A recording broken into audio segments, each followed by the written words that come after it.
Shalom भाई और बहनों, उम्मीद करता हूँ कि आप सभी लोग भले और चंगे होंगे। आज पाम संडे है, खजूरी रविवार है। सारे मसीही लोग यरूशलेम में यीशु के जयवंत प्रवेश को सेलिब्रेट कर रहे होंगे। क्या है ये पाम संडे? मत्ती सुसमाचार 21 अध्याय में हम पाम संडे के बारे में देखते हैं, जिसमें इजरायलियों ने यरूशलेम में यीशु के प्रवेश के वक़्त में अपने हाथों में डालियों को लिए हुए बड़े जोर से ऊंचे शब्दों में ये पुकार रहे थे कि दाऊद के संतान को होशाना, धन्य है वह जो प्रभु के नाम से आता है, आकाश में होशाना। परमेश्वर अपनी महिमा को प्रकट करना चाहता है अपनी प्रजा के ऊपर, और इसलिए परमेश्वर ने अपने पुत्र प्रभु यीशु मसीह को जमीन पर भेजा।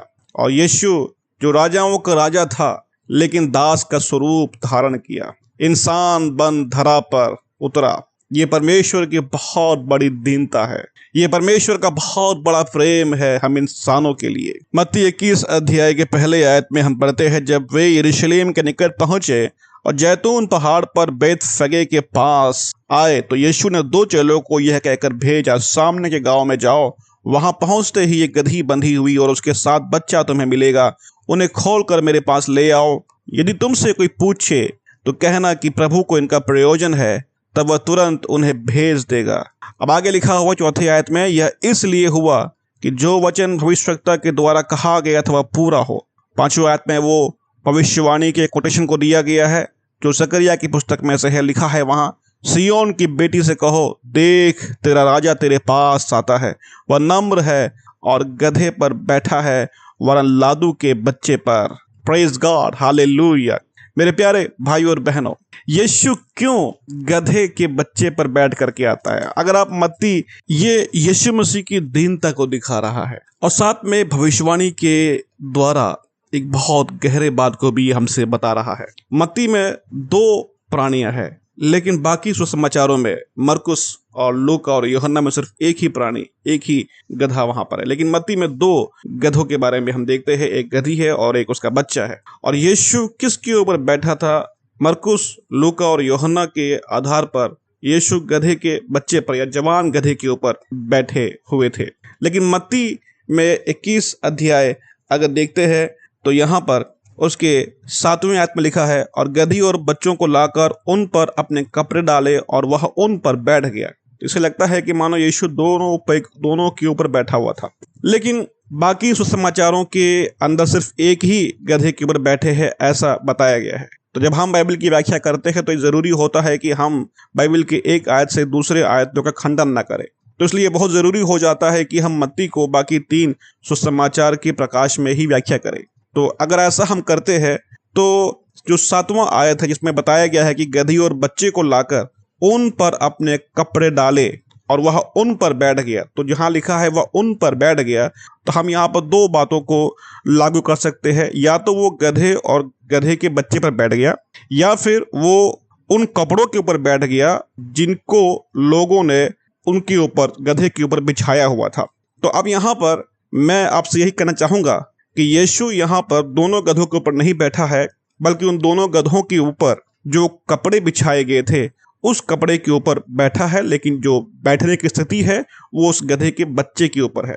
तो इस प्रकार से यीशु दोनों गधों को इस्तेमाल तो किया, लेकिन उस गधे के बच्चे के ऊपर बैठा, और खास तरीके से उन कपड़ों के ऊपर जो कई सारे थे जिनको लोगों ने बिछाया हुआ था, और उन कपड़ों के ऊपर, इसीलिए लिखा है कि उनके ऊपर बैठ गया। तो यीशु उन कपड़ों के ऊपर बैठा जो उन दोनों गधों के ऊपर था, लेकिन खास तौर से बैठना उस गधे के बच्चे के ऊपर था।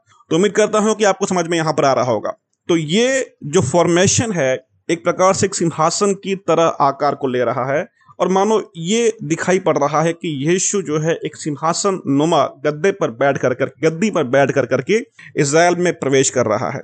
और ये परफेक्टली एक क्लाइमैक्स है एक राजा को स्वीकार करने का, या राजा की आगमन को दिखाने वाली प्रक्रिया है ये। हालेलुया। तो परमेश्वर के अनुग्रह में ऐसी योजना बनाई गई कि यीशु एक राजा की तरह बैठ कर करके यरूशलेम में प्रवेश कर रहा है। और इसके अंदर और भी इंडिकेशंस है जो मुझे आज आपको यहाँ बताना है। सबसे पहली बात कि गधा और गधे पर बैठा हुआ प्रभु यीशु मसीह इस्राएल का उद्धार करने के लिए प्रवेश कर रहा है, ऐसी एक घोषणा यहाँ पर हो रही है। इसीलिए 21 अध्याय में लोग इस प्रकार से कहते हैं कि दाऊद के संतान को होशाना, जो ये होशाना जो शब्द है इसका मतलब होता है बचाओ, बचाओ मुझे। ये होशाना शब्द के द्वारा लोगों ने यीशु मसीह को उद्धारकर्ता के रूप में स्वीकार किया है। यीशु मसीह को जब इन लोगों ने दाऊद का पुत्र बोला तो एक राजा के रूप में स्वीकार किया है। तो यीशु मसीह के अंदर की पर्सनालिटी, एक वो राजा है, दूसरा वो उद्धार करता है। तो यीशु राजाओं के राजा है, यीशु उद्धार करने वाले परमेश्वर है। इस बात की घोषणा इस अध्याय के अंदर की जा रही है। मेरे प्रियो, निर्गमन की पुस्तक 4 अध्याय के 20 में हम देखते हैं कि मूसा जब मिस्र में जाता है तब वो अपनी पत्नी और बेटों को गधे पर चढ़ाकर मिस्र देश की ओर लाठी को हाथ में लिए हुए जाता है। तो मूसा गधे पर अपनी पत्नी बच्चों को बिठाता है और हाथ में लाठी लेता है और मिस्र की ओर जाता है। तो गधे पर वो जाता है।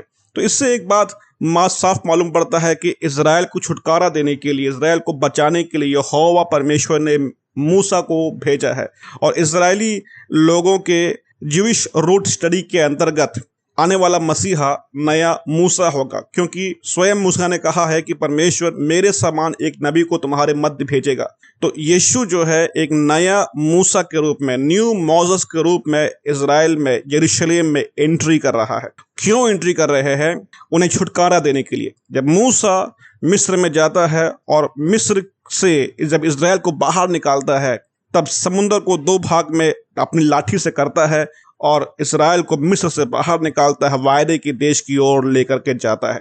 उसी प्रकार से नया मूसा यीशु गधे पर बैठ करके यरूशलेम में प्रवेश करता है और वो अपने शरीर को बांट कर करके, अपने शरीर जो कि पुराने नियम में मंदिर के पर्दे को दर्शाता है, इसीलिए पौलुस भी कहता है कि वो पर्दे को नहीं बल्कि अपने जीवंत शरीर को फाड़ कर करके जीवित मार्ग को बना करके देता है।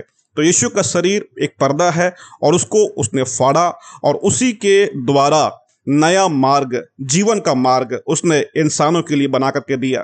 तो यीशु मसीह का गधे के ऊपर बैठ करके यरूशलेम में एंट्री, यरूशलेम के परमेश्वर के जनों की, प्रजा की उद्धार की बात को दिखा रहा है। भजन संहिता 118 के 26 में हम देखते हैं, धन्य है वह जो यहोवा के नाम से आता है, हमने तुमको यहोवा के घर से आशीर्वाद दिया है। 27 में लिखा हुआ है, यहोवा परमेश्वर है, उसने हमको प्रकाश दिया है, यज्ञ पशु को वेदी के सींगों से रस्सियों से बांधो। तो यहाँ पर 26वें आयत में धन्य है वो जो यहोवा के नाम से आता है, यही शब्द को यरूशलेम के लोगों ने यीशु मसीह के लिए बोला था कि धन्य है वो जो प्रभु के नाम से आता है। अब अगर आप इस भजन में देखते हैं तो जब आते हैं तो किस लिए आते हैं? यज्ञ पशु को रस्सियों से बांधो, यज्ञ पशु को वेदी से रस्सियों से बांधो बताया गया है। तो इस आयत में एक बात मालूम पड़ता है कि जो राजा आ रहा है यरूशलेम के अंदर जय के साथ में, वो एक राजा है लेकिन साथ में वो एक याजक भी है। याजक एक महायाजकीय सेवा करने वाला है और वो यज्ञ पशु को वेदी से बांधने वाला है। लेकिन वो वेदी यरूशलेम के अंदर की मंदिर की वेदी नहीं है, बल्कि क्रूस की वेदी है जिस पर वो बंधेगा। और यीशु अपने आप को परमेश्वर के सामने महायाजक के तौर पर अपना बलिदान करेगा, अपने लहू को अर्पित करेगा, ताकि उस लहू के द्वारा पूरे संसार का उद्धार होने पाए। लेवी व्यवस्था की पुस्तक 23 अध्याय के 40 में हम देखते हैं कि झोपड़ियों के पर्व के बारे में परमेश्वर इज़राइल से कहते हैं कि उसके पहले दिन तुम अच्छे अच्छे वृक्षों की उपज और खजूर के पत्ते और घने वृक्षों की डालियां और नालों में की मजनू लेकर अपने परमेश्वर यहोवा के सामने 7 दिन तक आनंद करना। इसमें खजूर के डाली और घने वृक्षों की डालियां और पत्तों के बारे में बताया गया है। ये सुक्कोत यानी कि झोपड़ियों के पर्व में परमेश्वर के सामने आनंद की प्रक्रिया को दिखाता है। वाकई में झोपड़ियों का जो पर्व होता है वो एक संदेश देता है कि परमेश्वर के साथ में सदा वास करने की प्रक्रिया होता है झोपड़ियों का पर्व। तो ये खजूर की डालियां परमेश्वर के बच्चों की आनंद को दिखा रहा है और ये दिखाया जा रहा है कि यीशु को जब ग्रहण किया जा रहा है तो हमेशा के लिए किया जा रहा है। इस प्रकार से वे सदा यीशु के साथ में वास करने वाले हैं, यीशु उनके साथ में हमेशा वास करने वाला है। लेकिन ये डालियाँ एक चीज़ और दिखाती है, वो ये है जय को दिखाया जा रहा है। जब एक राजा युद्ध जीत कर अपने नगर में आता था पुराने ज़माने में, तो नगर के लोग जो है खजूर की डालियों को लेकर राजा का स्वागत करते थे, जय जयकार के नारे लगाते थे। तो इन दोनों संदर्भों को अगर लिया जाए तो हमें मालूम पड़ता है कि जब यीशु प्रवेश कर रहा था तो लोगों ने यीशु को स्वीकार किया अपने हृदय में। दूसरी बात, वे यीशु मसीह के जय के नारे लगा रहे थे और उनका जय इस बात पर नहीं था कि वो एक राज्य को स्थापित करने वाला है, बल्कि इस बात पर था कि वो शांति के साथ में परमेश्वर के बच्चों को, प्रजा को उद्धार देने वाला है। और इसी प्रकार से दाऊद का राज्य जो शांति का होगा, महिमा का होगा, स्थापित होगा। तो ये एक पॉलिटिकल राज्य की बात नहीं हो रही है, बल्कि स्वर्गीय राज्य की बात हो रही है, शांति के राज्य की बात हो रही है, उद्धार के राज्य की बात हो रही है, जिसमें हमेशा परमेश्वर के जन परमेश्वर के साथ रहने पाएंगे और आनंद करते हुए प्रभु की महिमा में आगे बढ़ने पाएंगे। तो मेरे प्रियो, इन सभी बातों के द्वारा जो ये अध्याय हमसे बात कर रहा है वो ये है कि यीशु मसीह यरूशलेम में जब प्रवेश किया तो यरूशलेम का उद्धार करने के लिए प्रवेश किया, राजा बन के प्रवेश किया, महायाजक बन के प्रवेश किया। वो गधा और गधी का बच्चा ये यहोवा के सिंहासन के रूप में दिखाया जा रहा है, मानो यहोवा अपनी महिमा के साथ में अपनी प्रजा के मध्य आनंद करने के लिए आ रहा है। और साथ में वो गधी के बच्चा यीशु मसीह की दीनता को दिखा रहा है, जो ये कह रहा है कि ये युद्ध करने नहीं आ रहा है घोड़े पर बैठ करके, बल्कि शांति का प्रस्ताव लेके, मेल मिलाप का संदेश लेकर के, अपने राज्य की उस सुंदरता को जो काट के या किसी को फाड़ के नहीं, बल्कि बनाने के लिए, उद्धार करने के लिए, मार्गदर्शन करने के लिए, प्रकाश बनने के लिए है, उसी के लिए यीशु प्रवेश कर रहा है। मेरे प्यारे भाइयों बहनों, यीशु आपका राजा है, यीशु आपका प्रभु है, यीशु आपसे प्रेम करता है। आज पाम संडे है, मुझे आपसे कहना है कि यीशु आपके हृदय में अगर आज आ रहा है, उसे स्वीकार करिए, उसे ग्रहण करिए, हमेशा आपके साथ रहने के लिए उसे अपना राजा मानिए, उसे अपना प्रभु मानिए, उसे अपना परमेश्वर मानिए और उसके साथ में आप वास करने का संकल्प करिए, क्योंकि वही आपका उद्धार करता है। हालेलुया, परमेश्वर के नाम की महिमा होने पाए। तो मेरे प्रियो, हम अगले सुबह फिर मिलेंगे, यीशु के क्रूस के संदेश को लेकर के परमेश्वर की महिमा करते हुए आगे बढ़ेंगे। तब तक के लिए शालोम, जय मसीह की।